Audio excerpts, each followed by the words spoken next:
del Faro, João Paulo Cuenca, periodista y escritor brasileño, John Lee Anderson, del New Yorker, Pau Gas, periodista y escritora peruana, y Blanche Petrie, periodista y escritora colombiana.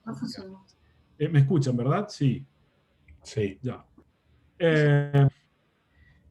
Este conversatorio lleva como título Matar al mensajero, cuando el poder construye a la prensa como enemigo. Quiero iniciar con un pequeño punto de partida, que es dar la impresión que hay una nueva escuela de líderes políticos, candidatos y presidentes o poderosos en general, que reniega de la convivencia democrática, que postula que los líderes han de tolerar el escrutinio público. Hacer una lista sería absurdo, pero podemos recorrer América Latina y miren por izquierda y por derecha y fuera de América Latina, Estados Unidos, Europa, y vamos a encontrar políticos descalificadores, intensamente calificadores, casi genéticamente descalificadores. Quien ocupa una posición de poder para la cual ha sido elegido, sabe o debiera saber que tiene que aceptar que su puesto viene cargado, que el apoyo y el cuestionamiento van con el territorio. Pero una nueva generación, una enorme nueva generación de líderes de piel hecha con pétalos de rosa y nervios fabricados con cristal demasiado fino. Se ensañan con la prensa, han encontrado que las redes favorecen sus ladridos, han encontrado jueces adeptos en ocasiones para escuchar su voz. Los primeros que lo intentaron, por hacer un corte rápido, rápidamente viene a nuestra mente Donald Trump, vieron que la sanción social al final por atacar al periodismo parecía ser inocua, parecía no existir. Y que una vez que los descalificaban podían animarse a más. Y en algunos casos de los que veremos aquí se han animado a ir inclusive a nivel judicial. Se ha pasado de la descalificación al irrespeto, de la mentira descontrolada al insulto, de la presión más o menos desembosada a la presión completamente abierta. Y no les ha faltado ánimo para sugerir o impulsar agresiones contra la prensa en general, o medios o periodistas en particular. Este es el punto, el clásico, descalificar al mensajero para anular su mensaje. Y está claro que son síntomas de intolerancia grave, y que no es casual sino cultivada, que han contenido la rabia. En general son personajes que vienen de la antipolítica o de fuera del sistema político, hasta que llegaron al poder y que una vez en él, ya asegurado el viento a favor, pueden morder a quienes se opusieron y a aquellos que lo cuestionan, sin ningún tipo de ambajes. Al cabo parecen tener el poder o las presidencias a su favor. Entonces, para iniciar, yo quisiera hacer un pequeño recorrido entre los participantes de nuestra mesa, porque me interesa que pongan primero el año en el que ellos se están enfrentando, y los he seleccionado por razones específicas, porque han ocurrido eventos en estos tiempos que los involucran, el escenario que ellos están atravesando. Me gustaría iniciar en 2 minutos, Pau, que cuentes qué es lo que ha sucedido en el Perú contigo y está sucediendo en el Perú. Hola, buenas noches a todos. ¿Qué tal, Joao, John Lee, Grisel, Blanche, Brenda? ¿Qué tal? Bueno, lo que ha pasado en mi caso es que yo desde hace 10 años investigamos a una organización católica de extrema derecha llamada Sodalicio con mi colega Pedro Salinas, y el libro salió publicado en el 2015. Se develaron casos de abusos sexuales, físicos, psicológicos contra sus miembros, y a partir de ahí yo sola empecé a investigar el tema financiero de esta organización, muy similar a los Legionarios de Cristo, muy similar al caso Caradima en Chile, pero con una particularidad, que en el Perú hay un convenio firmado entre el Vaticano y el Estado peruano para que ellos no paguen impuestos, lo que facilitó que ellos amasen una fortuna que superan los $1.000 millones. Esa investigación que no publico, ¿no?, en la que estoy metida hace 4 años, me ha hecho, digamos, acreedora de, ya tengo 3 juicios de difamación. Uno de ellos me lo puso un arzobispo del Sodalicio, que está en Piura, que es una ciudad como Michoacán, en México, una ciudad rica, muy católica. El arzobispo del Sodalicio me ha demandado por difamación, luego tuvo que retractarse por el Vaticano, pero a partir de ahí empezó una ola contra Paola Ugaz, en la cual he aparecido en 5 portadas en el año 2020, donde lo más importante es el COVID. Me acusan de ser jefa de lavado de activos, me acusan de comercializar uranio y plutonio con los Vargas Llosa en Piura, me acusan de difamar, me acusan de cosas, de difamar un portal que me difama y me dice corrupta, cínica, hipócrita, el director de ese portal me ha demandado por difamación y un juez peruano ha aceptado el juicio. En ese marco de este año de COVID, acabo de recibir dos amenazas de muerte, donde nos dicen que va a haber un Charlie Hebdo peruano y que nos van a acabar a plomo. Y sobre todo eso, la fiscal que debería investigar el caso ha dicho que se inhibe, algo que no ha pasado nunca en Perú. Ha dicho que mi caso, en Miraflores, en un distrito en Lima, lo va a investigar en el campo. Se va al campo y lo va a investigar una fiscal que no sabemos quién. Entonces tengo una amenaza de muerte, una fiscal que dice yo no voy a investigar a Pablo Ugaz, y tenemos una especie de cada vez más cerca a policías pagados para que sigan donde vive mi compañero Pedro Salinas, mi colega, y él vive en el campo, donde los hemos pillado haciéndonos marcaje. Nadie hace nada. Ese es, digamos, un resumen somero de lo que me está pasando y lo que nos está pasando por un libro que, como vuelvo a repetir, aún no publico. No publicaron.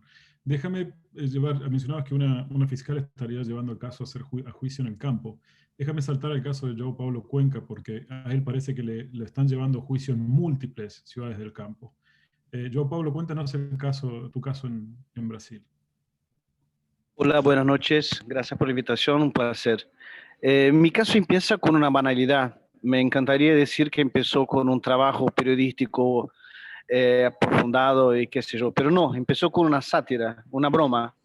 Yo hice una paráfrasis de Jean Meslier, que es un dicho iluminista del siglo XVIII, y yo lo adapté a la realidad brasileña. En junio yo tuiteé que el brasilero será libre cuando el último Bolsonaro sea ahorcado en las entrañas del último pastor de la Iglesia Universal. Yo, bueno, hago este tweet, me voy a hacer un café, qué sé yo, y en media hora la cosa rompe la burbuja de las izquierdas donde estoy, y influenciadores de la derecha, de la extrema derecha, empiezan a meter este tweet en diferentes contextos y muy pronto, en 2 días, eso ya está en la cuenta de los hijos del presidente, diputados federales, qué sé yo. Bueno, eso pasó en junio, sufrí, qué sé yo, más de 100 amenazas de muerte y también de procesos, y pastores de la iglesia me amenazando de procesarme. Y en septiembre empiezo a descubrir que me empiezan a procesar. Bueno, en este momento tengo 134 acciones contra mí en diferentes ciudades de Brasil, en rincones muy distantes. Es que yo vivo en São Paulo y no hay un solo proceso en São Paulo, pero me están procesando en todo Brasil. Y este tipo de juicio tiene una especificidad, es que yo tengo que obligatoriamente ir a estos lugares o enviar un representante legal.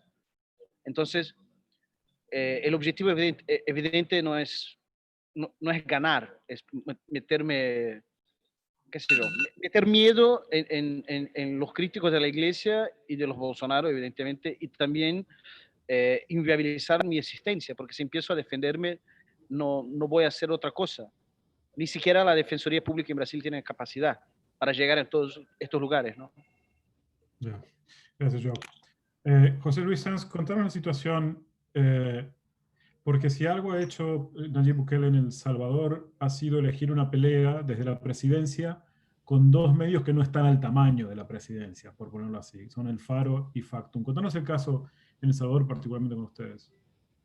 Hay dos elementos de contexto que son interesantes. Uno, Nayib Bukele llega al poder con una enorme popularidad y casi sin competencias, después de un declive absoluto de los partidos políticos, y entonces tiene una popularidad que en las primeras encuestas, a las pocas semanas de llegar a la presidencia, llegaban a darle alrededor del 90, 95%, incluso un 97% de popularidad, ¿no? Y de respaldo popular.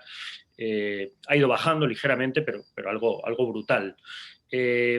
Y lo otro es que desde el inicio de su mandato empieza a atacar a todo lo que pueda ser un contrapeso. Desde luego descalifica a los partidos políticos y al sistema de partidos al que acaba de derrotar, pero empieza muy rápido también a confrontar con la Corte Suprema de Justicia, ahora con la Fiscalía, ahora que estamos en campaña electoral con el Tribunal Supremo Electoral, y evidentemente como parte de eso ataca a los medios.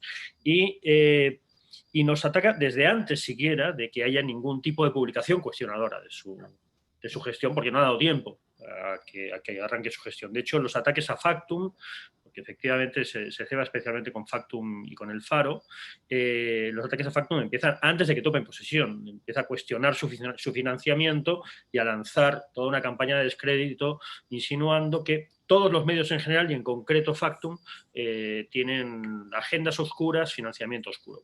Esto ha llegado a que últimamente esté hablando del financiamiento, lógicamente, de Soros, que tenemos la mayoría de medios digitales en El Salvador o muchos de nosotros, y en el caso del Faro estamos desde hace 5 meses sometidos a una auditoría que desde el principio dio evidencia. Nosotros hemos estado sometidos a auditorías antes por parte de gobiernos anteriores que nos cuestionaban, ¿no? Que trataban de presionarnos. El último gobierno del FMLN en 2018 nos sometió a 3 auditorías al mismo tiempo, una de Hacienda, otra del Ministerio de Economía y otra del Ministerio de Trabajo. Pero esto claramente venía con otro tono y con otra agresividad, y de hecho llega un momento en el que el mismo presidente confirma públicamente lo que nuestras fuentes nos decían, y es que se está tratando de construir una acusación de lavado de dinero contra el periódico. Pero esto, de nuevo, es un elemento más de una estrategia que en el caso de los medios de comunicación incluye una estrategia de propaganda y una estructura de propaganda enorme creada desde hace años antes de que él llegara al gobierno, y que incluye redes sociales, evidentemente WhatsApp al estilo brasileño, y también una pauta muy fuerte en medios tradicionales, cooptación de medios tradicionales, creación de nuevos medios estatales, que incluye censura, bloqueo a cualquier del Ejecutivo, lo cual refuerza la idea de que en realidad nosotros invisibilizamos su trabajo, y entonces refuerza su narrativa, ¿no? Genera esta idea de que hay 2 discursos paralelos y hay que elegir entre uno y otro.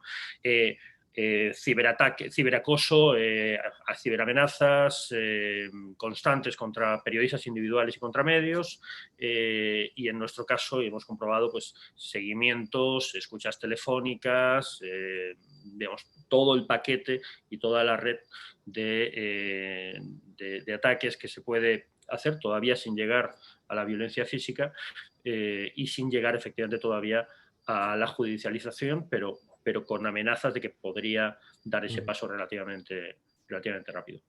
Un par de cosas antes de ir con Blanche.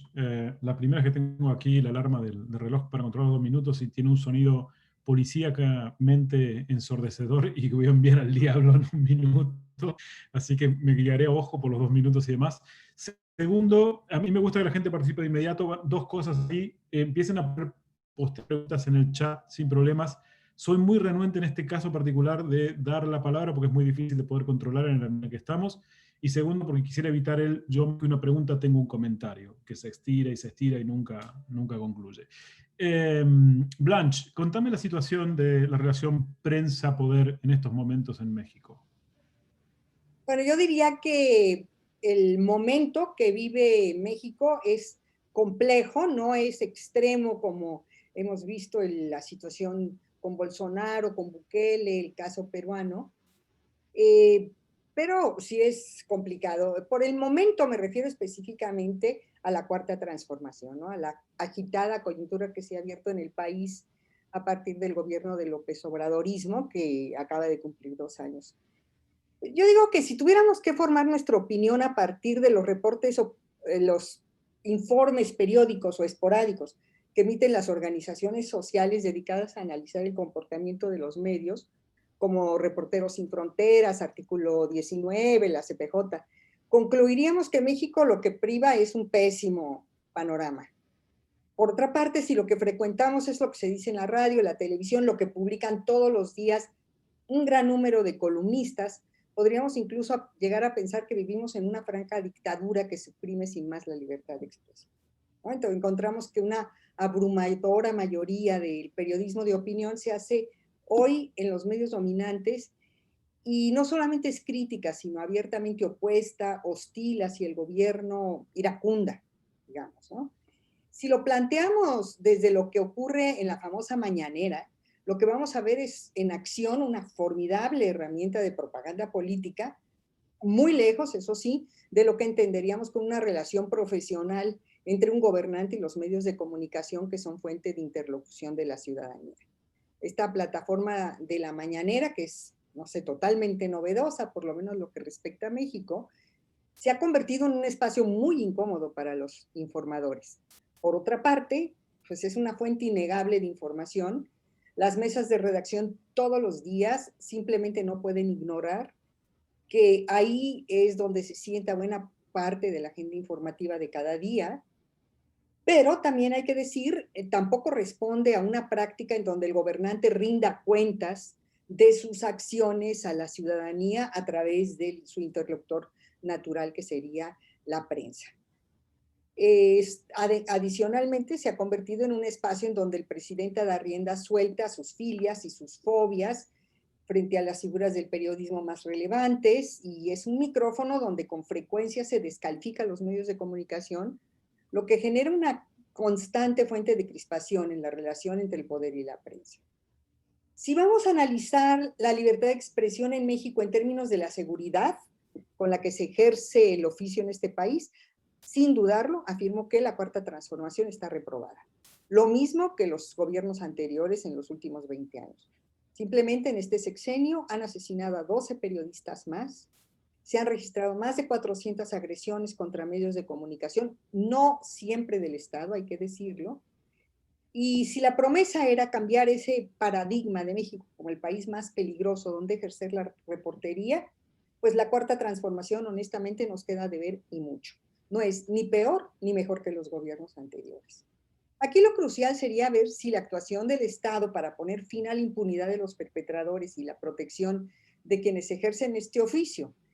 Y los resultados que nos rinde la Fiscalía Especializada en la materia pues son muy ambiguos. Hay algunos tibios avances en la resolución de algunos de los casos más emblemáticos, pero no en la mayoría. En materia de protección a periodistas y medios de comunicación, en particular cientos de comunicadores que viven desplazados de su lugar de origen, pues no, hemos visto soluciones insuficientes y retrocesos incluso. Hay otras muchas perspectivas que yo creo que se van a ir dando a lo largo de esta plática, desde donde hacerse muchas más preguntas en esta discusión. Por ejemplo, propongo que ha cambiado con la gigantesca partida presupuestal que los gobiernos anteriores destinaban de manera totalmente discrecional a los medios de comunicación afines para tener buena prensa. Estos recursos, que no hay que olvidarlo, es dinero público, dejaron de usarse de manera discrecional como en el pasado, cuando creció esta monstruosa, insaciable comentocracia que hoy sigue dominando buena parte de la narrativa, o continúa. ¿En qué entorno se desarrolla el trabajo profesional de los periodistas y los medios independientes? Que también hay que decirlo, siguen abriendo brecha e incluso se han multiplicado. Y bueno, en suma, la pregunta, ¿hay o no hay censura en este país? Y yo creo que esta es la madeja que hay que desenredar en esta charla. Gracias, Blanche. Quiero pasar a John como inicio de la conversación. Y la pregunta que es el disparado, ahí está el policía molestando, ¿ves? Lo voy a apagar esto de una vez. Ahora le gané. No, te pasaste, pero yo empecé tarde con el... Creo que eso es lo que me tocó a mí. Sí. Tal cual, claro. Ese era 2 minutos de John. No, John, la pregunta que me gustaría, digo, está claro que hay diferencias entre los países y demás que no se podría en términos generales generalizar, pero digamos que hay un clima más o menos casi generalizado en la conversación pública, que quizás, no sé, estamos viviendo los peores momentos en la relación entre prensa y poder desde el retorno a la democracia en América Latina, y no sé desde qué tiempo los Estados Unidos, quizás solo achacable a Trump, al momento de Trump y demás. ¿Cómo ves el escenario?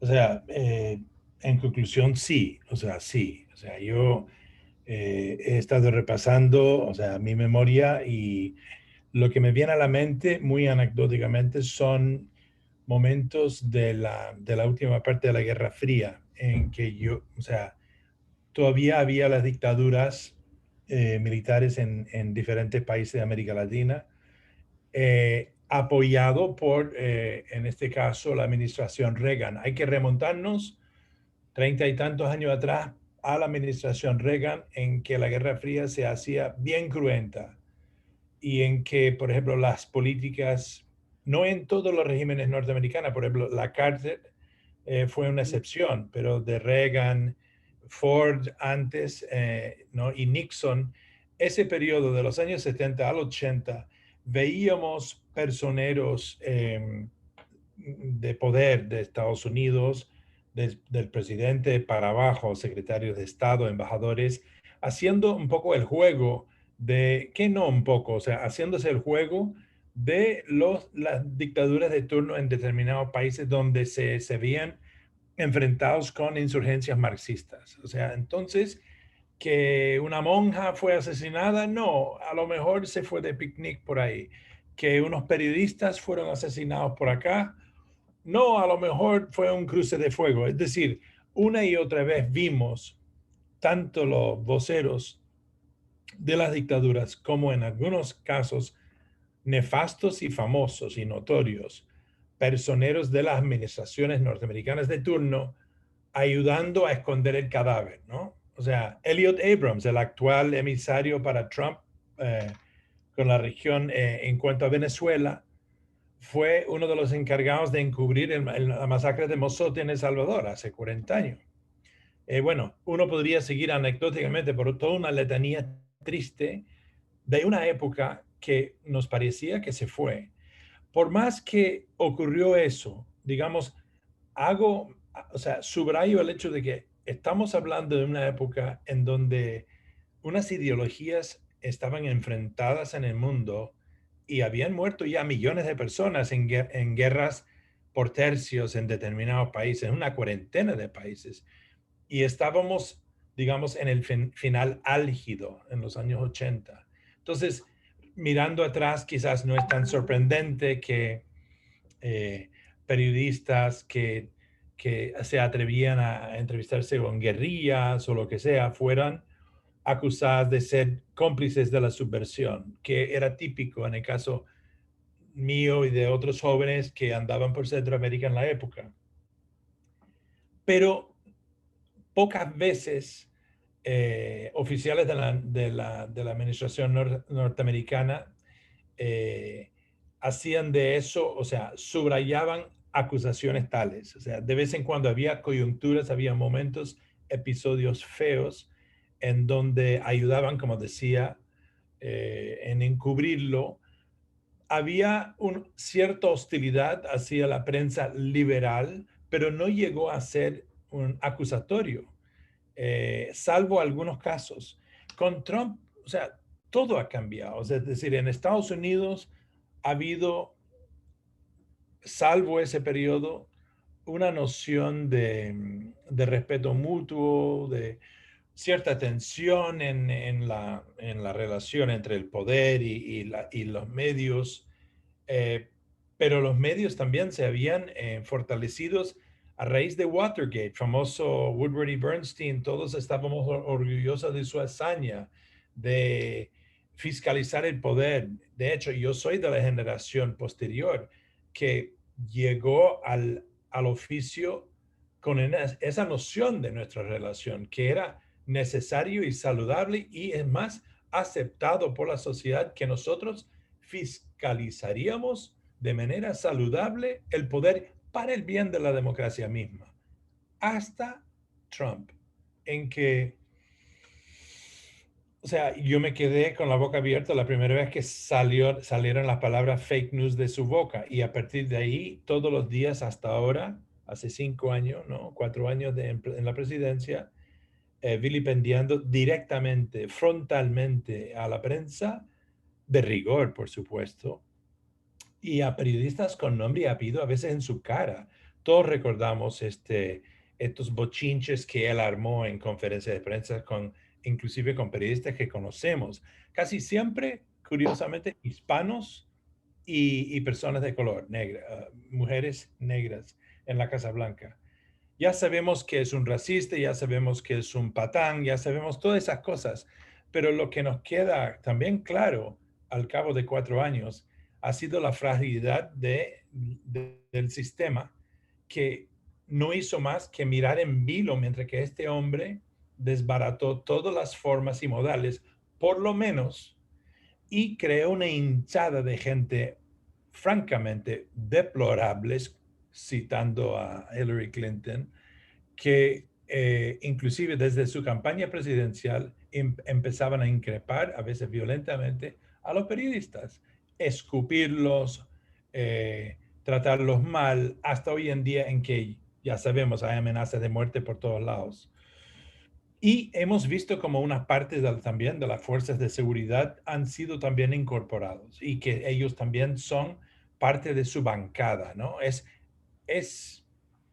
Bueno, no tengo que repetir lo que ya sabemos todos. Diría yo que como una consecuencia adicional, un valor agregado que ha ganado Trump en hacer de la prensa uno de sus principales enemigos es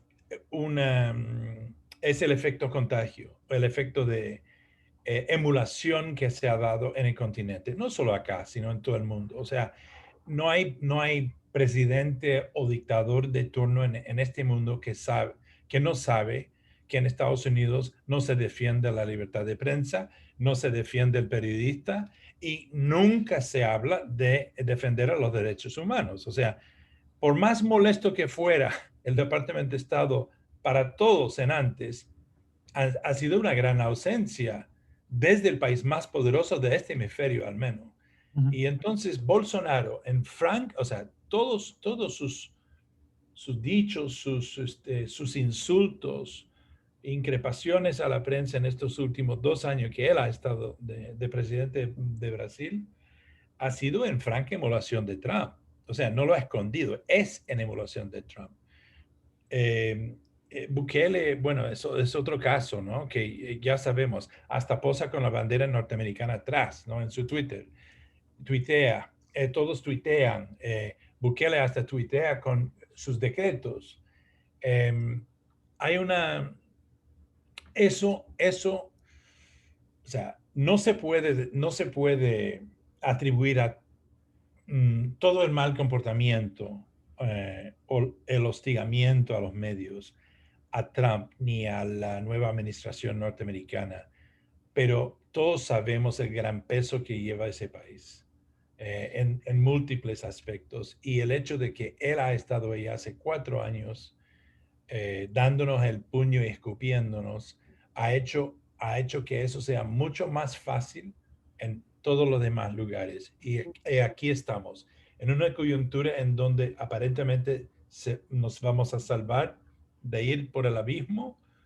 Una administración Biden va a subir, van a volver las buenas maneras, pero nos quedamos con Bukele, nos quedamos con Bolsonaro, y en México nos quedamos con las mañaneras y los narcos y demás, y oficiales aparentemente que van de la mano con ellos, que van matando a los periodistas. Es decir, no sé cómo, o sea, si sabemos que las instituciones se han aguantado a duras penas en Estados Unidos y pueden volver a consolidar lo que quedó de la democracia norteamericana, no somos nosotros el cuarto poder, somos independientes, autónomos, tenemos que ver la forma de volver a solventarnos, de volver a ganar el respeto del público, de exigir el respeto del público y asegurarnos de una hinchada que al menos creen en nosotros como gente sincera que únicamente buscan informarnos y plasmar la realidad de nuestro tiempo. Tengo varias consultas, ya varias preguntas en el chat, y también me gustaría entrar ya en asunto con esta cuestión. Está claro que Trump ha sido, y el factor imitación a partir de Trump ha sido significativo en toda la región, pero notan ustedes, me gustaría pedirle a los 5 miembros del panel que mantengan el micrófono abierto para que entren en cuanto. Es una pregunta abierta a todos, así que tomen la pregunta que quieran. ¿Hay factores que preceden o suceden a Trump, independientes de Trump en este proceso? Y me lo hago a partir de esto, digamos, hay una tradición autoritaria en América Latina que se ha expresado durante mucho tiempo, que ha sido también implicado a atacar a la prensa en determinados momentos. Yo no sé si Trump lo precede, o en todo caso Trump es una especie de latinoamericanización del comportamiento público. Y lo otro la otra pregunta que quiero dejar colgada acá, digo, más allá de si han notado otros factores locales que pueden llegar a ser significativos para estos fenómenos, es Trump o cualquier sujeto podría atacar a la prensa sistemáticamente, pero para que ese discurso tenga efecto tiene que haber una porción de la sociedad dispuesta a aceptar como realista y ubicado ese ataque, a tolerar ese ataque. Entonces, ¿qué pasa con nuestra sociedad? ¿Qué se rompió, si se quiere, en la relación entre la prensa y la sociedad, entre la sociedad y el poder, y entre el poder y la prensa y los tres en juego, para que ese tipo de discurso pueda calar y perdurar por cierto tiempo? Lo abro a quien tome primero. Levante la mano el que lo quiera. Y va por allí. Dale, Pau. Bueno, en Perú, a diferencia de lo que está pasando en Brasil o en Estados Unidos o en El Salvador, hay un líder que busca imitar a Bolsonaro, un empresario que quiere ser presidente y tiene entre 2 o 3%, y es el que él da los dineros que tienen que ver con los periodistas que estamos investigando los temas que tienen que ver con Iglesia Católica, de la cintura para abajo, lo que hacen las mujeres, matrimonio gay, etc. No tienen éxito todavía, pero si uno compara a este líder, Rafael López Aliaga, con Bolsonaro y a su vez con Trump, verá que están haciendo exactamente el mismo molde, ¿no? Alianzas con iglesias evangélicas, el con mis hijos no te metas, el insultar a periodistas mujeres, etc.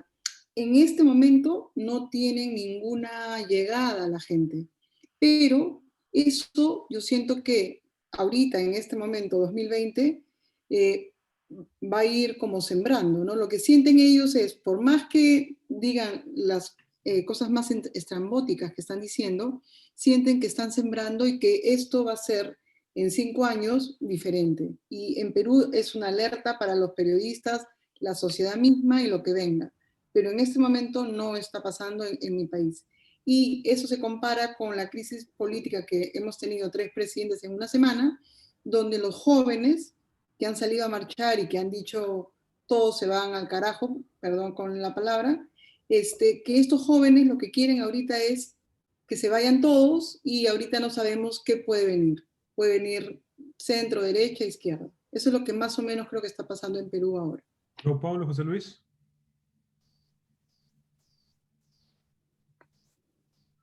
Yo, Pablo.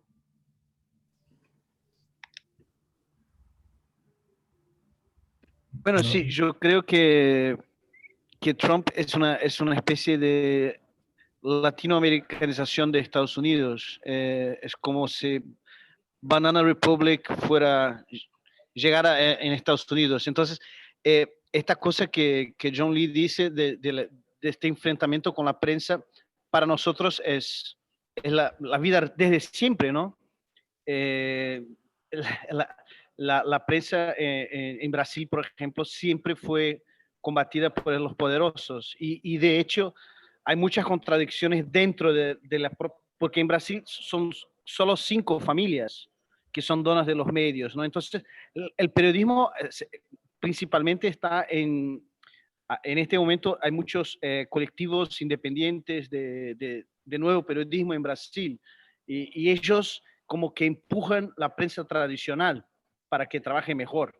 Porque de hecho los intereses de los grupos que son dueños de los diarios y de las estaciones de televisión entran en clara contradicción con el interés periodístico, ¿no? Y en Brasil, y de hecho lo que pasó en mi país desde 2013 fue que la cobertura de la prensa en las manifestaciones de 13 fue tan vil y tan mentirosa que, bueno, la izquierda, los progresistas empezaron a hostilizar la prensa. Y en las manifestaciones de izquierda, ¿no? Y eso era algo que yo siempre manifestaba al contrario, pues era un absurdo, porque si utilizas un periodista en una manifestación, no puedes criticar la cobertura de la prensa el día siguiente, ¿no? Pues eso que todo este proceso en Brasil empieza en 13, ¿no? En las manifestaciones enormes en la calle que resultaron en el golpe, en el golpeachment de Dilma, ¿no? Entonces, es trágico ver que, por ejemplo, la Globo, los reporteres, los periodistas de Globo, en cierto momento, en 13, perdón, 14, llegaban en las manifestaciones, tenían que esconderse porque la gente les quería pegar, ¿no? Y las manifestaciones de derecha y la gente de derecha los protegía. Y con Bolsonaro eso empieza a cambiar completamente y ahora no pueden salir en la calle. Es que yo tengo amigos que trabajan ahí y el micrófono no puede tener el símbolo de la Globo. Imagina que es la emisora más poderosa del país. Imagina la media independiente y las condiciones de trabajo en los rincones de Brasil, que estamos hablando de Río, São Paulo. Y Gracias, gracias, Pablo. José Luis, déjame tirarte a vos la segunda pregunta que tenía allí, porque Bukele es un caso muy sintomático, casi como el de AMLO, ¿no?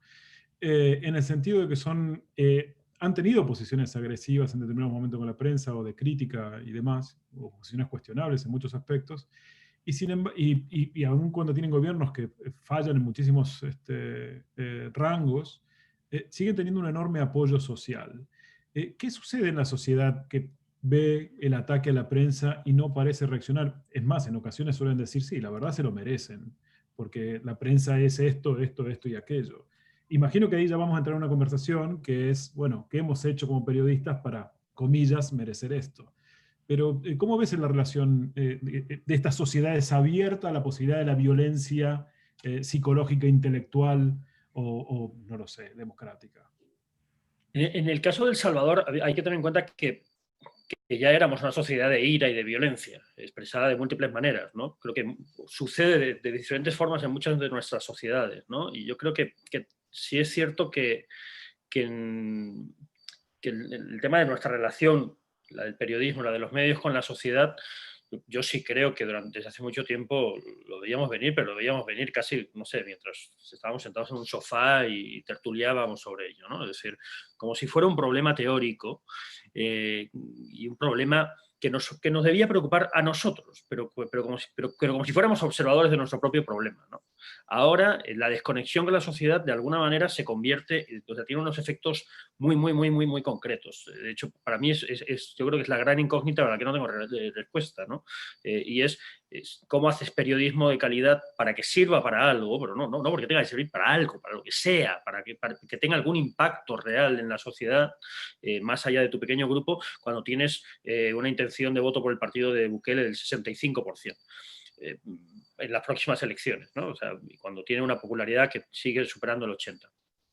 Yo sí creo que primero, no todo es responsabilidad nuestra, el fracaso de los funcionamientos democráticos en general y el hecho de que nosotros nos reivindicáramos desde el ser parte de la democracia, ¿no? O una clave del funcionamiento democrático, en realidad me siento a veces un poco torpe cuando decimos es que el periodismo es importante para la democracia, como si a alguien le importara un carajo, siguiendo para que Paola se sienta cómoda con las malas palabras, la democracia, ¿no? Es decir, cuando el barómetro lleva 20 años diciéndonos que a la gente la democracia le importa cada vez menos. Es decir, en realidad yo creo que hay muchas preguntas que no nos hemos hecho realmente, ¿no? A sangre durante demasiado tiempo en cuanto a cómo tenemos sentido para la sociedad y cómo interactuamos con ella. Y el tema de la religión, solo apunto eso, porque lo decía Paola, ¿no? Me parece que es clave no solo por el uso que hacen. Bukele casi literalmente ha dicho que los huracanes que han golpeado en las últimas semanas a Honduras y Nicaragua no han llegado acá por sus cadenas de oración. O sea, un tipo, vamos, en su discurso de propuesta lo religioso no existe, pero que en su narrativa se está literalmente presentando como un enviado de Dios. Pero es que, ojo, esto tiene mucha relación además con Yo creo que el gran riesgo que tenemos los periodistas o los medios de comunicación que aspiramos a hacer periodismo de calidad es convertirnos en una iglesia católica, lamentándose de tener las iglesias vacías, mientras las iglesias evangélicas u otras iglesias tienen templos llenos, ¿no? Hay algo de conexión y de exactamente cómo conectamos con las necesidades emocionales de la sociedad que yo creo que no estamos del todo viendo. Déjame volver después a las cuestiones mesiánicas, porque acá en los 5 casos está la iglesia metida, ¿eh? Trump con los pastores en Estados Unidos, Bukele, recuerdo cuando oró en el Congreso, después de meterse dentro del Congreso, Pau contando el caso en el Perú, AMLO y su relación con las iglesias evangélicas, y Bolsonaro y las iglesias, bueno, en el caso de João Paulo, tendrá que sufrir a las iglesias pentecostales en Brasil. Tengo varias preguntas, algunas de las cuales están basadas en México, y me gustaría ir contigo, Blanche, para ver qué hacemos de este collage que te quiero presentar. Pregunta Jorge Andrés. ¿Los medios emergentes de los emprendedores digitales están fuera del alcance de la 4T? Y pregunta Marta Roldós. ¿Hay medios públicos gubernamentales bajo control de la 4T? Y Julieta García suma. ¿No ha sido la jornada y las televisoras favorecidas por la 4T? ¿No han impulsado sus propios medios como el Chamuco y Regeneración gastando recursos públicos? Y se pregunta, ¿no es peligroso atacar desde el poder a los medios y no se discute el papel voraz de los opinadores que no ayuda a nadie? Dejo ahí a ver qué podemos hacer con esas 3 preguntas. Bueno, yo empiezo con la última. Oye, hice alguna tontería que dejé de ver, los dejé de ver a ustedes, afortunadamente los escucho. A vos te vemos, ¿eh? Sí, bueno, yo ya no los veo, como que me salí, pero ahí sigo. Lo que hay que Mira, la pregunta de si las televisoras y la jornada han sido favorecidas por... habría que empezar hablando de este tema como tradicionalmente, históricamente se usó el dinero público discrecionalmente como una gran caja de los gobiernos, tanto locales como federal, y las propias secretarías, para castigar y premiar al periodismo leal, ¿no? O acallar al otro periodismo, al crítico. El sistema que, bueno, primero esta gran caja se redujo considerablemente por las políticas de austeridad, por una decisión política de la Cuarta Transformación, y el sistema que es totalmente legal y aparte yo creo legítimo, de las partidas presupuestales que se asignan, se firman convenios de publicidad con los distintos medios de comunicación, continúa con una cantidad mucho mejor y continúa para todos los medios de comunicación, la jornada incluida. Sobre el tema de la discrecionalidad, yo creo que no es totalmente transparente, no es transparente esta forma como se está disponiendo de estas partidas presupuestales, pero sí se han saneado mucho respecto a cómo se ejercían en el pasado.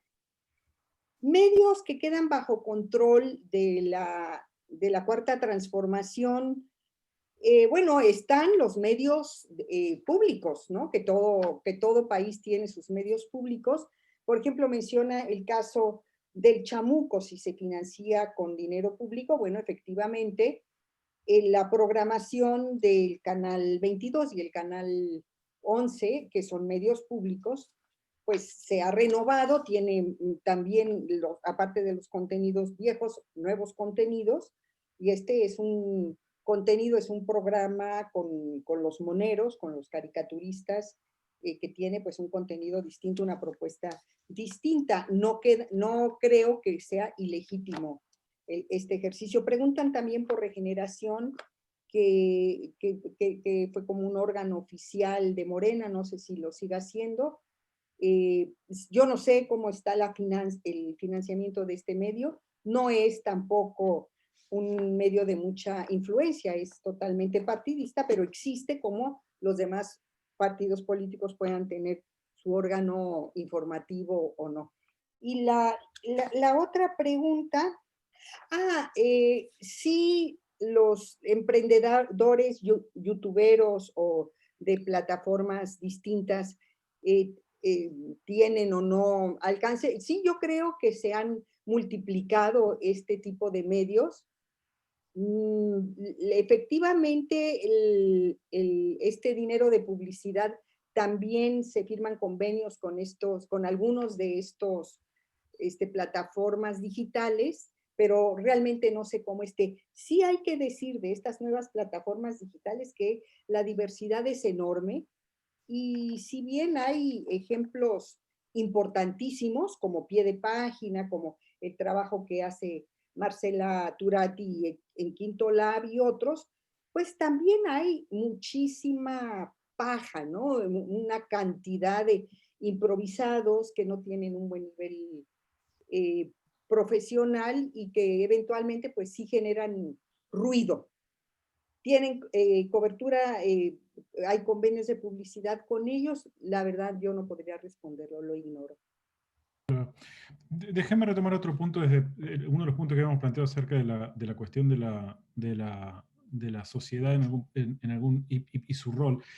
Marta Roldós dice, en los países bajo los regímenes de la revolución del socialismo del siglo XXI, de pronto vimos que Trump copiaba lo que esos mandatarios estaban haciendo dentro de nuestros países. Como que no hay propiedad ideológica en este comportamiento de avance sobre la prensa, lo que en algún momento decía Joao, nuestra relación la relación de la prensa con el poder ha sido siempre sucia de parte del poder en América Latina, siempre ha habido presión y demás. Voy a tirar algunos elementos acá para que entremos en la discusión. Quedó una pregunta dando vueltas por allí que tenía que ver el rol que estaba cumpliendo la prensa, digamos, en esa relación. No estoy diciendo que la prensa deba considerarse el origen del problema. Pero mira, acá hay una pregunta, John, que puede ser interesante para partir la conversación. Moisés Navarro dice, periodistas como Glenn Greenwald y Matt Taibbi han sido muy críticos con la prensa liberal de Estados Unidos sobre el Russiagate o recientemente el caso de Hunter Biden. Pregunta Moisés, ¿es posible que la prensa liberal haya perdido objetividad en alguna medida en los últimos tiempos debido a la polarización política empujada por Trump? Y va para ti, pero creo que si alguien más se quiere subir después a la pregunta, vale. Francamente, yo creo que el tema de Greenwald y Taibbi es válido para todo otro asunto. A mí me extraña mucho que estos dos se empeñaron tanto en Hunter Biden justo en vísperas de la elección norteamericana, como si de verdad les importaba ese asunto. Como si hace 4 años les importó muchísimo los correos de Hillary Clinton. O sea, en ambos casos solo ayudaron a Donald Trump, y yo no sé de dónde viene su información. Es más, Glenn Greenwald es para mí ya el ejemplo clásico, quizás en moderno, el arquetipo del tipo de la supuesta izquierda que se emerge con la extrema derecha, porque su gran interlocutor mediático en Estados Unidos es nadie menos que Tucker Carlson de Fox. ¿Qué nos dio Fox? Donald Trump.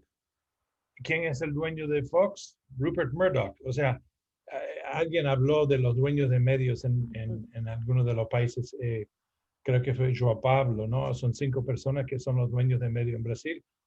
Mira el poder que tiene Rupert Murdoch, ¿no? En Estados Unidos y Inglaterra también. Mira, o sea, hay varias cosas que has mencionado, y Diego, y que quedaron dispersas. A mi juicio, hay algo que ha ocurrido acá. O sea, por un lado está la pregunta, ¿cómo es que perdimos al público? ¿O cómo es que hay gente en cada de estos países que están dispuestos a creer en un Trump o un Bukele o un Bolsonaro?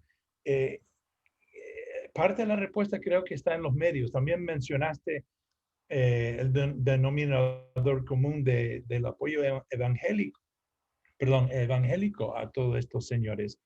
Y es cierto, los nuevos populistas y autoritarios tienen todos un base evangélico en común. Trump también, hay que recordarlo, ¿no?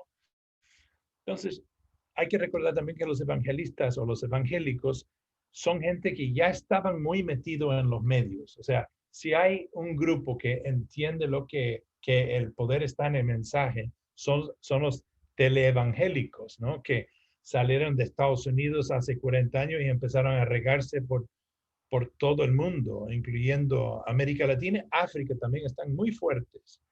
Y en general tienen un mensaje que es conservadora, socialmente conservadora.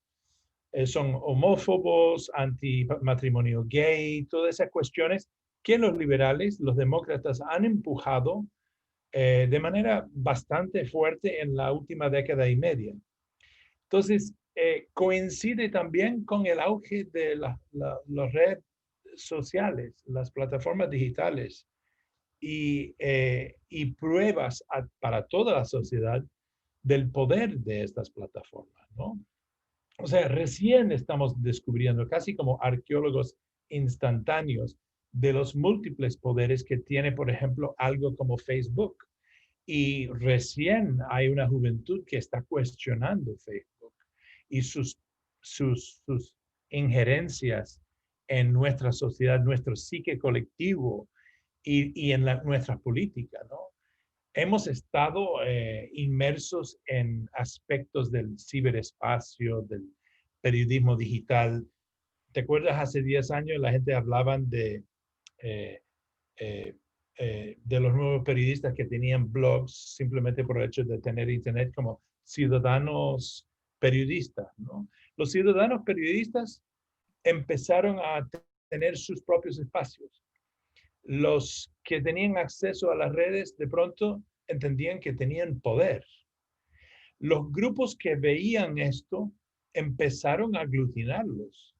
Y bueno, entre una cosa y otra, tanto los que venden productos como los que venden ideas crearon hinchadas nuevas, sumergidas, imposibles para que nosotros constatáramos su verdadero poder, pero ellos son los bases de apoyo para esta gente. Ellos son la gente que están dispuestos a creer cualquier vaina que se les ocurre. En Brasil ya hay una sociedad de tierra plana, ¿no? Es decir, en Estados Unidos creen que la vacuna es, no sé, viene del planeta Marte, seguro, no sé qué. Todo eso es posible porque la gente tiene opciones distintas a lo que fue el 6 o'clock news, ¿no? El noticiero de las 6 de la tarde. Ya se perdió el respeto de que la familia se sentó en el sofá y miraba el noticiero juntos antes, ¿no? Ni mucho menos abrir el comercio o el periódico de turno en la mesa del desayuno del domingo. O sea, nosotros tenemos que competir con todo eso. Eso es lo que ha cambiado. Y hay otra gente compitiendo para esos almas y corazones. Y incluyen evangélicos que han hecho alianzas con los populistas, incluyen los que nos quieren vender cualquier cosa. Y han logrado espacios en donde han logrado cambiar la sociedad de raciocinio, de información, a sociedades de fe. Es decir, hay mucho más gente hoy en día creen en cosas que a nosotros nos parecen descabellados, aun cuando tenemos toda la información científica a nuestro alcance de una forma que jamás tuvimos antes.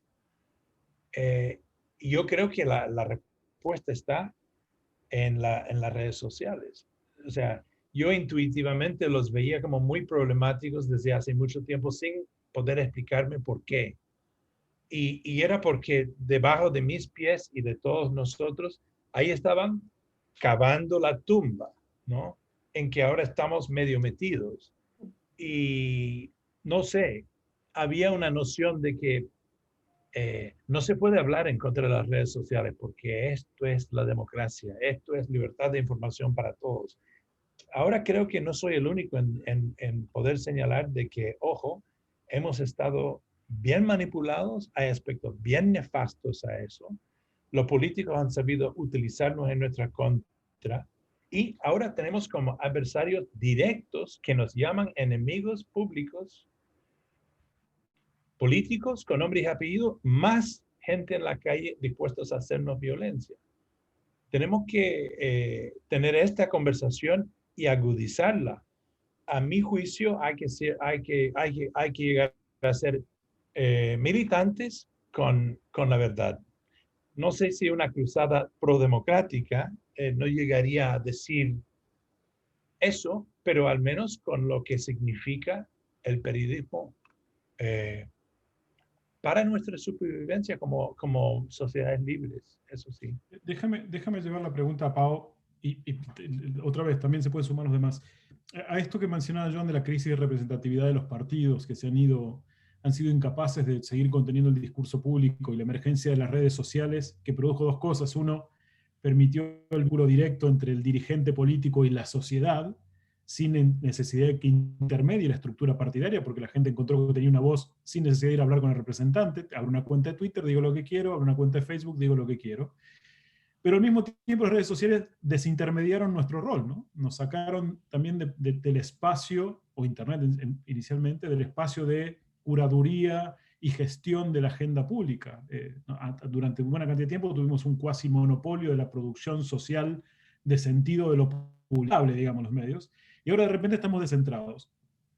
Y en el medio, en ese proceso de desintermediación, nos cae encima, quizás en el momento de mayor debilidad de la prensa, este ataque, avance y demás de políticos que vienen por fuera del sistema, que no conocen las reglas de discusión pública que tuvieron Trump, Bolsonaro y Fujimori, y podemos seguir sumando la cantidad de inorgánicos, de outsiders que entran dentro de la política. Yo incluiría a AMLO dentro de ese proceso, que entran en la política para tratar de construir movimientos mesiánicos en los que todo gira alrededor de un tipo y no de estructuras de representatividad, en las que los medios tenían un rol. Entonces, mi gran pregunta es, ¿cómo la sociedad está, vuelvo al tema, cómo la sociedad está aceptando eso? Y hay un caso que me llama la atención mucho a mí, que es en Perú, y es esta especie de calecita o tío vivo o carrusel de presidentes, en el que interviene, digamos, la sociedad en determinadas circunstancias, y en otras hay factores de poder que inciden per se. ¿Tiene la prensa la capacidad de capturar momentáneamente la atención de la sociedad, Pau, para explicar qué carajos está pasando y que la sociedad vuelva a creer? ¿O hemos perdido tal capacidad de inserción que no somos capaces de acertar con el discurso, y cuando acertamos no nos lee nadie significativamente? Yo creo que la última crisis que hemos tenido, producto de que se ha muerto el antiguo régimen, en el sentido de que los Fujimoris, tanto papá como hija, Alan García suicidado, y los líderes de ese establishment peruano, con el caso Lavajato, han perdido todo el poder, y eso ha hecho que la gente tenga este hartazgo que ha resultado en esta fragilidad en la cual hemos tenido 3 presidentes en una semana, y donde destituyen a Vizcarra en el Congreso pensando que la gente no se va a levantar porque está con la pandemia del COVID encima, y no va a pasar absolutamente nada. Tomamos el poder como pasaba siempre en Perú. Un grupo de pocos tomaban el poder, se hacían de las instituciones y no pasaba absolutamente nada, nadie va a decir nada. Vizcarra sale y todos vamos a estar piolitas mirando. Nadie, y me sumo, esperaba esa masividad de las salidas de la gente, de los jóvenes, ¿ya? De la gente que se llama generación del Bicentenario, y hubo un crash con los medios de comunicación grandes, ¿no? Los canales de televisión, que al comienzo lo que hacían era, malograron el cajero del banco, 14 patrulleros quemados, jardines rotos, ¿no? La gente seguía marchando, los jóvenes no tienen esa carga que hemos tenido mi generación y 2 generaciones anteriores por el tema de la banda terrorista Sendero Luminoso, de salir a marchar y que te digan terruca, como dicen acá. Estos chicos jóvenes no lo tienen.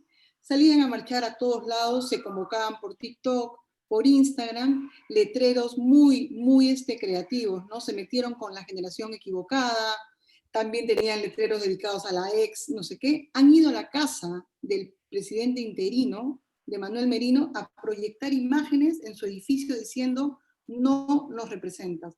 Han paralizado Miraflores, que es el distrito, digamos, de clase media alta, que normalmente nunca jamás ve una marcha pasar.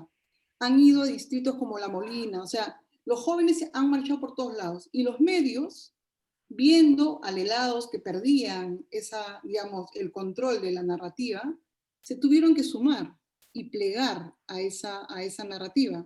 a hablar ya con los jóvenes, a entrevistarlos, a preguntarse el porqué de la protesta, que no solo fue en Lima, fue en todo el país.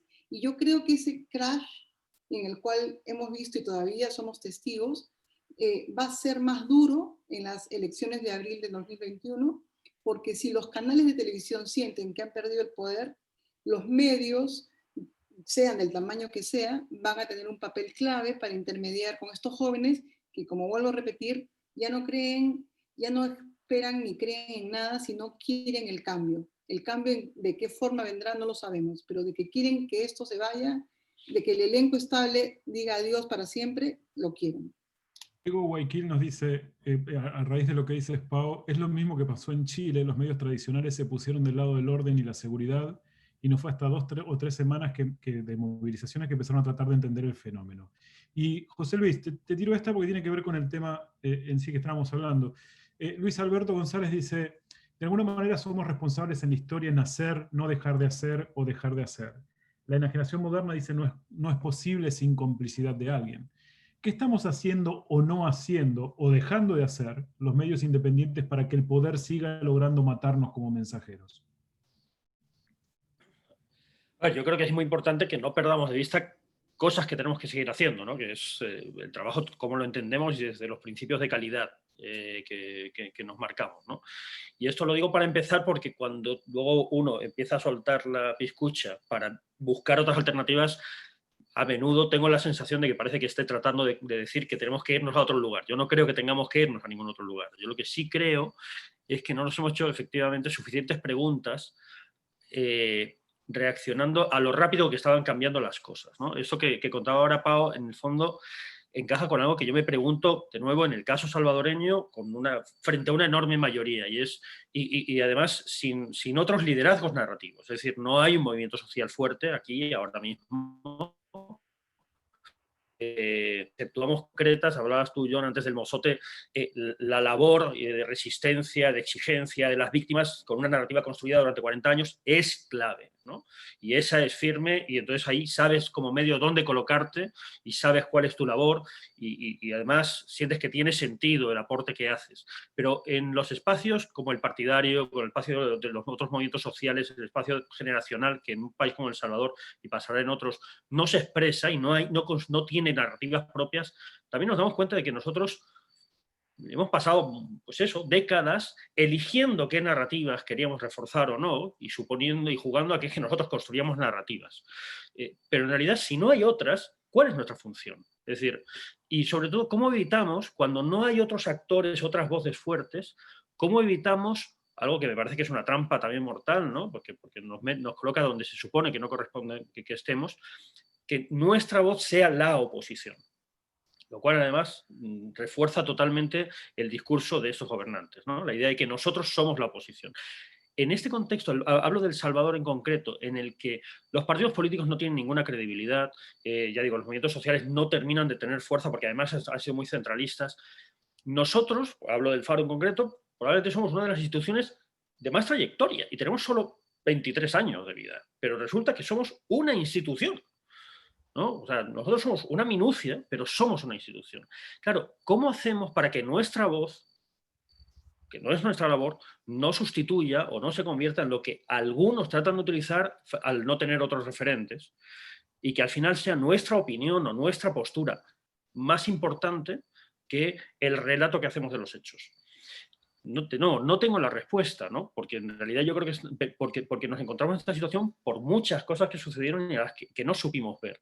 En realidad hay demasiadas circunstancias a las cuales creo que el periodismo, porque ningún medio lo hace solo, ¿no?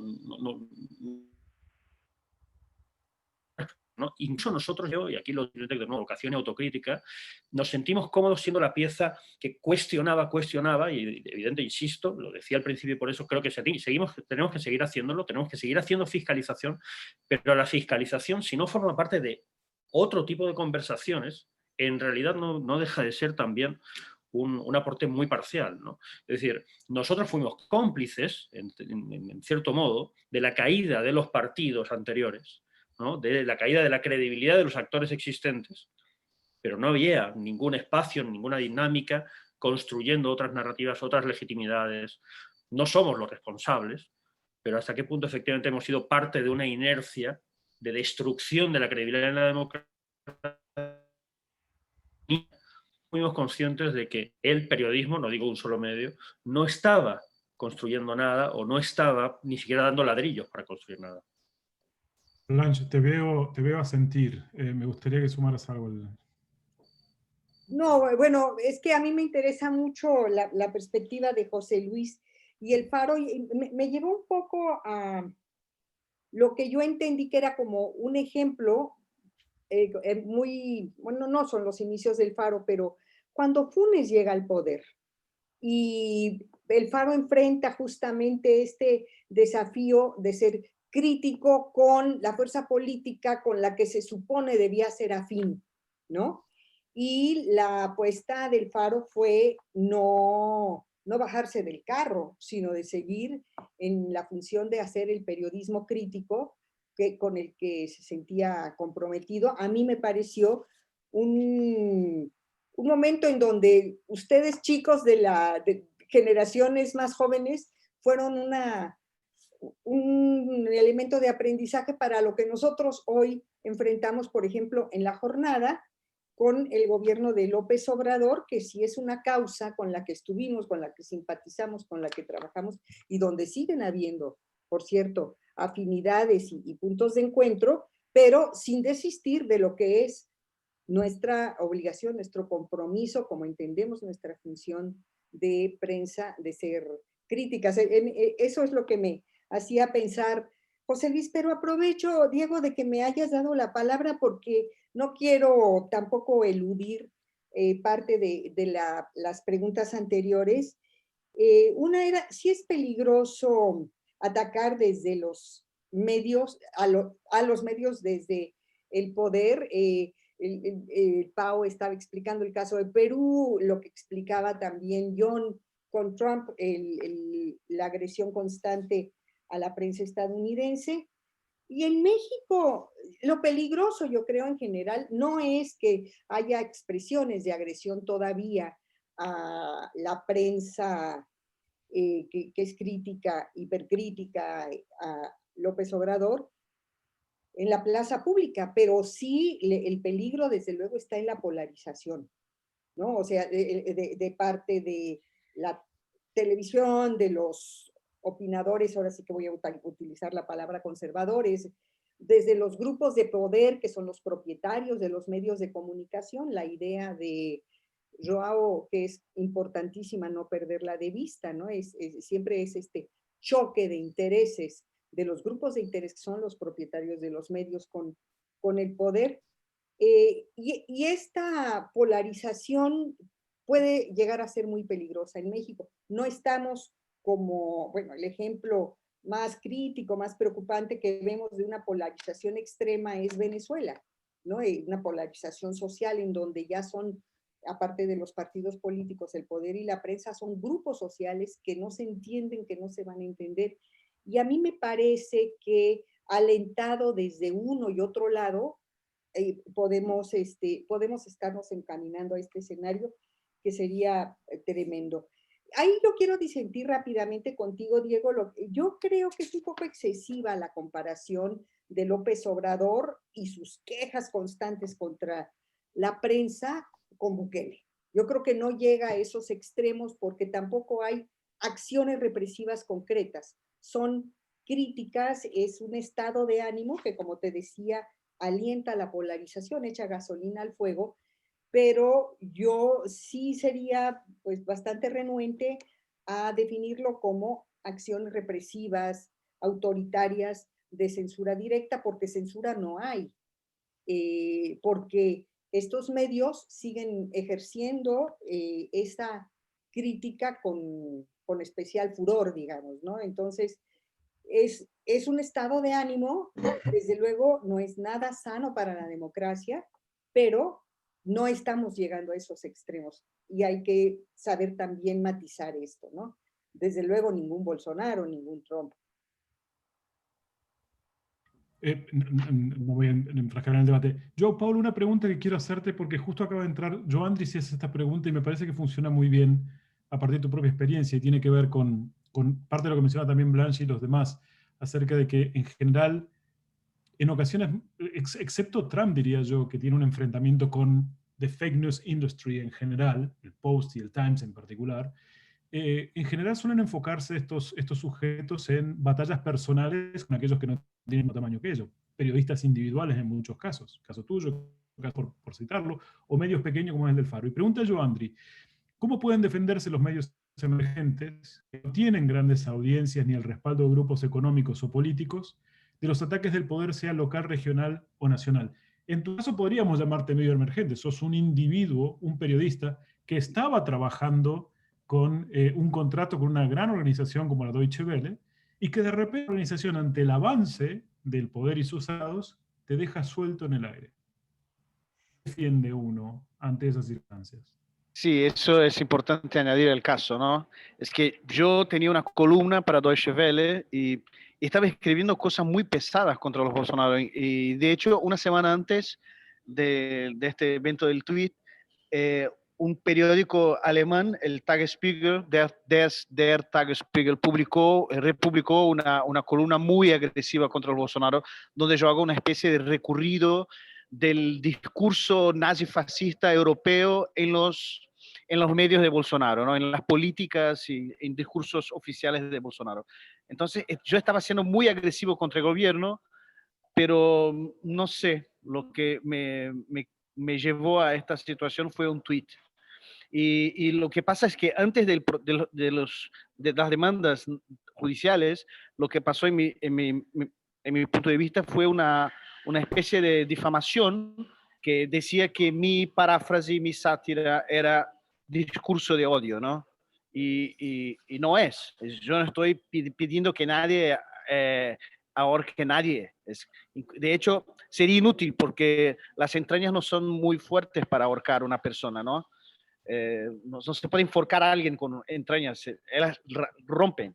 Entonces, bueno, hago más broma, era una metáfora que dice que, bueno, estos tipos tienen que estar lejos del poder. De hecho, es absurdo que un dicho iluminista traiga estas consecuencias en 2020. Pero quiero añadir una cosa. Yo creo que lo que estamos viviendo es como un accidente de avión. Un accidente de avión nunca es un solo motivo, ¿no? Es como una serie de circunstancias que lo producen. Y para mí, una de las cosas más importantes acá es, las preguntas son bastante sobre qué puede hacer la prensa, cuáles son los errores de la prensa y qué sé yo. Pero quizás el principal problema no está en la prensa, es un problema de estructura mediática, estructura social de comunicación. Es que estamos viviendo un momento absolutamente de desregularización de medios como WhatsApp, por ejemplo. En Brasil hay encuestas que dicen que 75% de los brasileños tienen WhatsApp como la primera fuente de información. Bueno, eso está completamente fuera del radar. Es un círculo totalmente tóxico y contaminado por intereses políticos y de fake news de la peor calidad que nos lleva a Bolsonaro, que en este país, ¿no? Entonces, la pregunta es cómo la prensa puede hacer frente a WhatsApp o a los algoritmos de YouTube o de Facebook. No puede. La prensa no puede hacerlo. Necesitamos regulación. Necesitamos regulación. Estas empresas del Valle del Silicio tienen que ser reguladas. Tienen que ser, no sé, algo hay que pasar ahí. Para mí es el principal problema. Y lo otro que sumaría además es la necesidad de regulación, que tiene, ya poniéndolos del lado de la prensa, digamos, estos mecanismos de comunicación o plataformas tienen la capacidad de generar la idea de cercanía, porque están casi uno a uno. Yo me contacto con mis pares, y es muy probable que le crea mucho más a un par, a alguna figura de referencia que está cerca mío, con la quien yo tengo contacto directo, que lo que me dice un intermediador con la prensa que no conozco. Entonces, a la vez de regular estos mecanismos, me da la impresión que también tenemos que pensar cómo hacemos para cambiar la prensa para recuperar, porque también nos cabe a nosotros, el espacio del favor social. Entonces, ¿cómo hacemos, John, para reformar a la prensa o repensar a la prensa para recuperar el favor social que a la vez nos proteja frente a los intentos de abuso del poder? Mira, no tengo la respuesta todavía. He estado rompiendo el coco con esto desde hace un tiempo para acá, en la medida que hemos estado tertuliando así y esforzándonos para buscar soluciones. Estoy totalmente de acuerdo con Joao Paulo, perdón. Mira, hace 3 años atrás, cuando yo decía cosas, cuando yo cuestionaba, y lo hacía muy tentativamente, WikiLeaks, se supone que la gran virtud en WikiLeaks era de que nos chorreaba data e información. No sabíamos de dónde venía, pero pensábamos que eso era una virtud. Y francamente, yo llegué a cuestionarlo, ¿no? Y lo hice muy incómodamente, porque hablar mal de Julian Assange o Stone, ¿me entiendes? Snowden, que ya eran como los angelitos de Dios, era incómodo. Todo el mundo los tiraba flores. Y francamente yo tenía problemas con el hecho de que ya el periodismo se definía a través de información, data dumps, ¿no? Tú sabes, ¿venido de dónde? No sé. En el caso de Assange, aparentemente de los rusos. No, o sea, y en el caso de Snowden, pues no era periodista, sino era ex CIA. O sea, yo no sé por qué de pronto se alaba uno que es un agente del espionaje, pero bueno, es lo que se hacía de pronto en la euforia del amor de las redes sociales, de la gran democratización que eso significó. Y mira el precio que estamos pagando todos hoy en día. Como bien decía Joao Paulo, hablando de WhatsApp, sabemos que Bolsonaro prácticamente ganó por una campaña masiva de desinformación en las vísperas de la elección, en que acusaba a su contrincante de pedófilo, ¿no? Y ganó en Facebook Live y por WhatsApp. O sea, básicamente una operación de desinformación. Antes, en la Guerra Fría, se llamaba guerra psicológica o propaganda negra. Las artes de la guerra, en la propaganda es una de las artes más esenciales de la guerra. Entonces, hemos estado tropezando ciegos en un vorágine de estas cosas, utilizando algunos nosotros mismos y, y siendo asediados y manipulados por otros. Y tenemos que definirlo a través de, volviendo a tu pregunta, Diego, no tengo la respuesta, pero creo que en tertulias como esta, y quizás una planteada como 1, 2, 3, 4, 5, 6, y en la sexta hay que venir con definiciones, sería muy bueno y muy saludable. Pero yo sí creo que tenemos que poner los pantalones bien puestos y decir, sí, hay que regularlo. No quiero utilizar la palabra censura, pero yo sí quiero fiscalizar a Fox. Yo sí quiero fiscalizar a Mark Zuckerberg y Facebook. He visto demasiadas cosas nefastas en él. El mismo Twitter. Coño, ¿qué hacemos con estas cosas? A lo mejor nosotros deberíamos hacer un boicot de las redes sociales y volver a la prensa normal. La de antaño, la que hacíamos con el pecho así sacado y el puño en alto y el frente en alto. Y ojalá pues algo del público nos sigue. No sé, es un poco romántico, pero yo feliz de la vida en dejar de lado las redes sociales. No, por sumar, Hemos todos hecho el cuento de que no podemos vivir sin ello, pero no sé. por sumar a la discusión, dice por allí, estoy tratando de encontrar. Marta dice, el problema es quién regula las redes, gobiernos bajo mandato autoritario o gobiernos autoritarios en sí. Tal vez sería un espacio para la regulación de las entidades como Naciones Unidas. Esperen que está mi hijo por tocar el piano, un segundo. ¿Okay? La escuché. Estuvo magnífico. Mi hijo está dando su recital de piano en la otra habitación, así que me acaba de decir, Nos acabo de acompaña escuchar. con una sonata. Lo silencié a ustedes para poder escucharlo a él. Entonces, digo, ¿quién Mientras regula? todo se hunde, escuchamos. Sí. ¿Quién regula? Los gobiernos bajo mandato autoritario. Quizás sería un espacio de regulación para Naciones Unidas. Y lo otro, se pregunta Brenda, dice, le cuesta imaginarse un modelo de gobernanza de las redes y menos desde los ámbitos multilaterales. Porque yo no tengo claro, con el tiempo, a la velocidad en que avanza el desarrollo tecnológico y los intercambios de comunicación que tenemos hoy, ¿cuánto tiempo le va a tomar a Naciones Unidas o a una organización multilateral acordar un protocolo común a nivel global para que cuando ese protocolo sea formalizado y sacado a las calles, los medios ya estén en otro escenario completamente distinto, las redes sociales estén en otro escenario completamente distinto? Aprobar una vacuna toma 5 a 7 años y en ocasiones puede llegar a tomar 30 años producirlas. Hemos tenido la ventaja de utilizar inteligencia artificial para sacar una en 1 año y medio, ¿sí? Pero yo no creo que esto tenga la misma prioridad para el poder en general que sacar una vacuna. Pregunta final. Dice Marta, imaginemos a Trump regulando Twitter. Pregunta final, que la dejo aquí para todos. En este ejercicio de nuestra relación, ¿cómo hacemos como prensa para intentar conseguir, sea como individuos o como organizaciones, detener el modo en que el poder trabaja en contra de la prensa? Y no en el sentido de que la prensa sea un actor político per se. La prensa es un actor de la sociedad civil.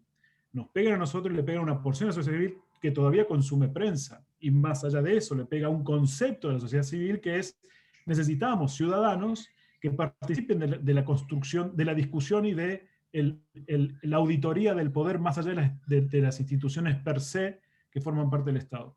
¿Cómo hacemos para intentar, no lo vayamos a resolver, pero como proponer como una serie de ideas, una idea para cada uno o las que quieran, para intentar que desde la prensa consigamos detener o en alguna medida contener el avance del poder sobre la sociedad civil? ¿Quién arranca? José Luis. Tiene un par de ideas que me quedaban rebotando al escuchar a John y que van un poco en esa línea. Yo sí creo que las redes como espacio público son un tema clave y que tienen que ser reguladas. Creo que normalmente cuando hablamos de regularlos, lo que pasa es que se piensa en la regulación de contenido, y a mí creo que la primera regulación que hay que buscar es la de la transparencia. Sí, porque es que ni siquiera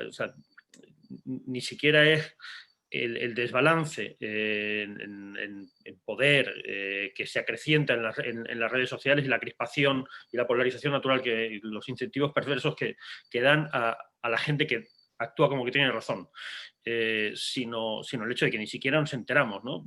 Decías, John, que estamos hablando de guerra psicológica. Bueno, pues habrá que arreglar la guerra psicológica, y eso llevará décadas, pero lo cierto es que nos enfrentamos de alguna manera al enorme desafío de arreglar una guerra, ¿no?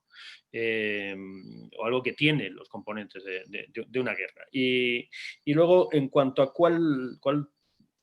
eso sí, en cuanto a lo de un periodismo sin redes, yo creo que las redes sociales ahora mismo se llaman Facebook y Twitter, pero dentro de unos años pueden llamar de otra manera. Yo creo que el tema de las redes es no estas redes, sino las redes sí son ya una nueva realidad, ¿no? Una nueva forma de circulación que no va a cambiar, ¿no? La comunicación en red. Y en ese sentido creo que lo que pasa es que hemos sido muy, muy, muy, muy lentos a la hora de construir lo que tiene valor entre las redes, que es las redes de confianza y las comunidades, ¿no? Creo que todavía somos niños caminando, dando pequeños pasitos en la idea de construir comunidades, pequeñas comunidades de unos cientos de personas que nos hacen un aporte, y hay que hacerlo, ¿no? Pero yo creo que el desafío de la comunidad es mayor todavía. La legitimidad nos la va a dar la comunidad. Y en ciertas sociedades sucede, o ciertos medios las construyen muy rápido, porque ya estaban en una posición, o todavía estaban, como puede ser el New York Times, todavía estaban en una posición de poder, pero yo sí creo que de alguna manera la idea de comunidad y la idea de red, con o sin Facebook, están ahí, y nuestro punto, algo que tenemos que preguntarnos es nuestra credibilidad en realidad, cuántos pasos, ¿no? Cuántas etapas en red soportan, y qué vigencia tenemos cuando se dispersa en red nuestra presencia.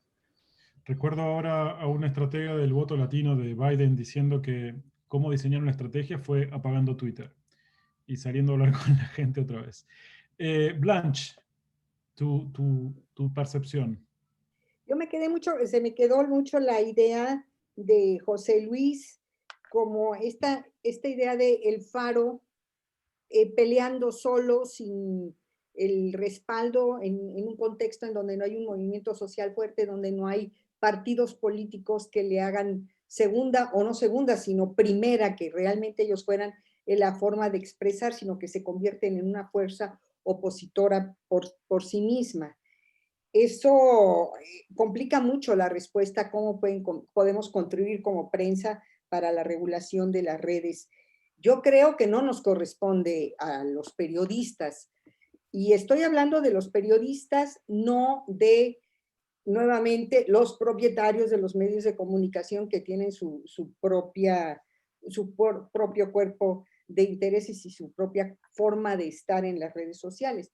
No nos corresponde a nosotros más que acompañando lo que la sociedad civil pueda aportar y hacer en este terreno, y eso es muchísimo más complicado porque también la gente, la sociedad, los individuos de alguna manera se han apropiado y han generado su forma de estar en redes sociales, pues muy, muy particular, muy compleja y muy diversa. Entonces, sí, es, digamos, como decía yo, una pregunta que necesitamos todavía pensar mucho para llegar a una solución. Por lo pronto, definitivamente, yo creo que no, es un camino que no podemos recurrir los periodistas, si no es acompañando un gran movimiento en este sentido. Pau, tenés apagado el micrófono. Ahora sí, no, resumiendo un poco lo de la conversación, coincido con José Luis que sí, en redes sociales y en todo lo que se viene todavía no hemos visto todo. Hay malo y hay bueno, en el sentido de que todavía no hay una buena criba, digamos, de todo lo que se recibe en WhatsApp, de toda la información que leen nuestros padres en Facebook, ¿no? Y todo lo que se comparte en términos de falsas noticias. Y además lo que se empaqueta, ¿no? Porque se empaqueta con una cosa muy parecida a un medio tipo El Comercio, pero ponen noticias falsas. Ese es el lado malo. Pero en el lado bueno, yo creo que hay muchísimo ahorita, sobre todo lo ha vivido Chile y lo está viviendo Perú ahorita, que los jóvenes se han apropiado de las redes sociales en el sentido para manifestarse, para compartir información valedera, para sentir que no solo se pueden quedar con el titular, sino que tienen que ir al centro de Lima a averiguar, por ejemplo, cómo murieron dos estudiantes que murieron de 22 y 24 años por canicas de la policía. Como que yo siento que, claro, tenemos el lado bueno y el lado malo. El futuro no lo sabemos, el 2020 ha sido duro para todos, y yo creo que las elecciones de Perú van a ser para nosotros una buena vidriera para saber hacia dónde van a ir los medios de comunicación, donde ahorita creo que ser chiquito o ser grande pesa en el sentido de que, por ejemplo, si se van encima, como le está pasando a Joao Paulo, o nos pasa a mí, a Pedro Salinas, qué sé yo, es duro. Pero a su vez hace que la relación en términos de tu voz, por más pequeña que sea, ahora llega mucho más. No sé cómo explicar esta contradicción, pero siento que la voz de los más pequeñitos, siendo pequeñitos y no siendo Televisa o Globo, permea más a la gente porque la gente está harta de habernos escuchado a los medios durante muchos años. Entonces, yo creo que se viene una cosa es un cuadro que tiene muchos claroscuros y que en el cual si no eres un medio que escucha a la audiencia y trata de cambiar con ella, vas muerto. John, ¿qué hacemos con los medios y la relación con el poder? Se va a ir Trump, pero del mismo modo que también se irá Bolsonaro y quedará el bolsonarismo, va a quedar el trumpismo. Y si Trump fue una figura que ofició de copycat para otros, Biden va a cambiar el eje del discurso y la relación, cambiará efectivamente la relación entre la prensa y el poder en Estados Unidos. Mira, son dos cosas. Yo creo que sí, Biden va a hacer el esfuerzo de cambiar el tono y la forma de dirigirse a los medios. Va a haber un panorama de un ambiente recuperado de respeto, ética. No van a utilizar estos términos más. Yo creo que sí tienen una postura y una estrategia consciente de volver a calmar las aguas. Entonces no va a haber esta animadversión y antagonismo, no de la forma que hemos ya llegado a experimentar en los últimos 4 años. Creo que es más, vamos a volver a ver una administración norteamericana que increpa a los que abusan de los derechos humanos. Espero que sea parejo. Pero yo sé que Bukele está en las mirillas y también lo es Bolsonaro y otros más. Es decir, o sea, no es solamente Maduro, aunque Maduro también se quedará en las mirillas. O sea, en cuanto a qué hacemos en el futuro, mira, yo soy un poco militante en esto. Yo sí creo que nosotros los medios, si no nos metemos en la batalla de preservarnos a nosotros mismos, no volveremos como los dinosaurios. Es decir, yo sí creo que la batalla contra la desinformación es una especie de guerra. No, o sea, Trump no es solamente un crítico de la prensa, es mi enemigo, es nuestro enemigo. Bolsonaro es nuestro enemigo porque ya nos declaró enemigos, ¿me entiendes? Entonces, o es entre la verdad y la falsedad, y hay que darle con todo para ganar la batalla. Esa gente ahí que no entienden o se hacen del otro lado, tienen que ser ganados de alguna forma. Esa batalla se tiene que ganar. Érase una vez que sí lo ganamos, hace 70 años en Europa, ¿no? Llegó a ser una guerra de verdad, pero durante años los alemanes, los polacos y hasta los franceses vivieron bajo la tiranía del terror nazi, con el fake news de titular todos los días. Es más, mensajes de odio del peor tipo. Llegaron a matar millones de personas. Nosotros estamos en la antesala de eso hoy en día, ¿no? Yo no sé qué grupo van a aniquilar, pero nosotros ya estamos siendo utilizados y asediados y debilitados por unos que quieren tomar el poder por las malas, ¿no? Entonces tenemos que ser muy conscientes y cada uno, de acuerdo a nuestra capacidad y disposición de arriesgarnos, tenemos que pelear. Tenemos que luchar y tenemos que llegar a todo, porque si no, nos perdemos. Y eso es el fin de todo. Voy Entonces, a utilizar como ejemplo el caso de João Paulo y con él cerraré, de qué tan grave es la situación o qué tan grave puede volverse la situación en determinadas circunstancias. Enfrentás 134 demandas por la banalidad de un tuit en el que solamente dices que habría que colgar al último los Bolsonaros de las tripas de un sacerdote. Tripas que científicamente está probado no pueden matar a nadie. Y sin embargo te han caído encima el aparato de la Iglesia Universal, los hijos de Bolsonaro amenazándote con demandas, congresistas en el mismo punto, y la organización para la cual estabas trabajando corriéndose a un lado y dejándote solo ante la avanzada de un mastodonte. Me parece una gran figura para decir cuándo el poder puede abusar en términos técnicos de aquel que solamente está parado con, con una banderita y le apuntan con 45 cañones. Sin que sea un ejemplo en sí acerca de todo lo que viven los demás, pero sí como un ejemplo me gustaría de cómo se hace para resistir eso, cómo se hace para resistir la avanzada del poder. Me gustaría dejarte a vos las palabras finales acerca de cómo actúa un periodista, ya no el gremio, ya no una empresa periodística, cómo actúa el periodista en el momento que está solo ante el poder. Wow, bueno, sí. Bueno, lo que mi historia puede ofrecer es el ejemplo contrario. Lo que hizo Deutsche Welle es inclasificable. Es que bajo presión, y yo tengo informaciones de dentro de Deutsche Welle, bajo presión del Ministerio de Relaciones Exteriores alemán, presionado por Brasilia, ofrecieron mi cabeza. Y eso es lo que no puede pasar jamás. ¿no? Que un editor se apequeñe, se acobarde y ceda a presiones de esta naturaleza, ¿no? Eso es lo peor que puede pasar.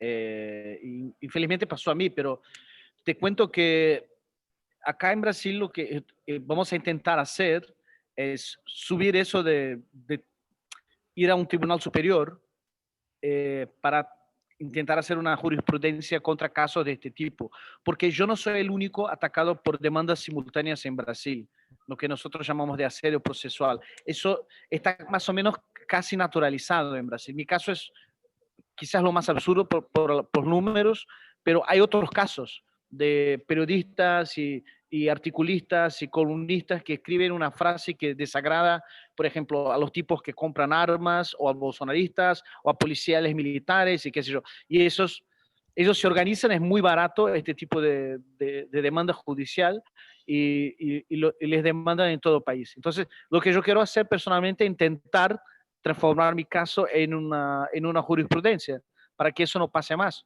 porque eso normaliza la censura, ¿no? Especialmente cuando hay editores y editores cobardes, como es el caso de la Deutsche Welle. Es imperdonable lo que ellos siguen haciendo.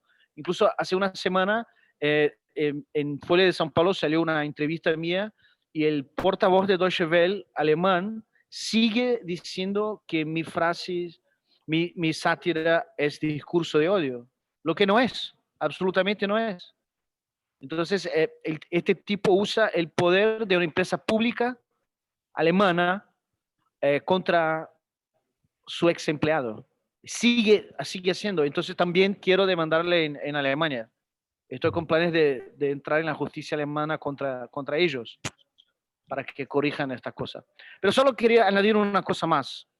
Yo creo que estamos, concuerdo con John Lee, estamos viviendo una guerra de información, y es global, y es mucho más grande, creo que nosotros podemos ver, y ya vemos bastante.